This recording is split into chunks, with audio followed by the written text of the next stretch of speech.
Pandian store சீரியலோட ப்ரொமோவில் வந்து ராஜி வந்து கதிரை வந்து அவங்க அண்ணன் அடிச்சிட்டாப்லையா, எல்லாத்துக்கும் காரணம் அந்த கண்ணன் எடுத்துக்கிட்டு போன பணம் நகை இது ரெண்டும் தான்.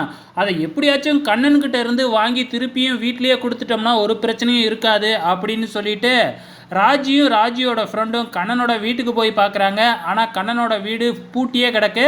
எப்படியோ கண்ணனோட ஃப்ரெண்டுக்கு ஃபோன் பண்ணி பார்க்குறாப்புல திருச்சியில் இருக்கிறாங்க அப்படிங்கிற மாதிரி ஒரு இன்ஃபர்மேஷன் வருது. உடனடியாக திருச்சிக்கும் தன்னோட ஃப்ரெண்டை கூப்பிட்டுக்கிட்டே போயிடுறாங்க.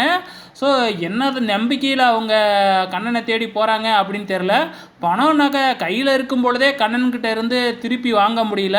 இப்போ தேடி போயிட்டு பணத்தையும் நகையும் மீட்டுடலாம் அப்படிங்கிற நம்பிக்கையில் எப்படி தான் ராஜி போகிறாங்கன்னு தெரியல. ஸோ இப்போ போயிட்டு கண்ணனோட ஃப்ரெண்டுக்கிட்ட கேட்கும் பொழுது கண்ணன் வந்து துபாய்க்கு போகிறதா சொல்லிக்கிட்டு இருந்தான், துபாய் போயிருப்பான் அப்படிங்கிற மாதிரி சொல்கிறாங்க.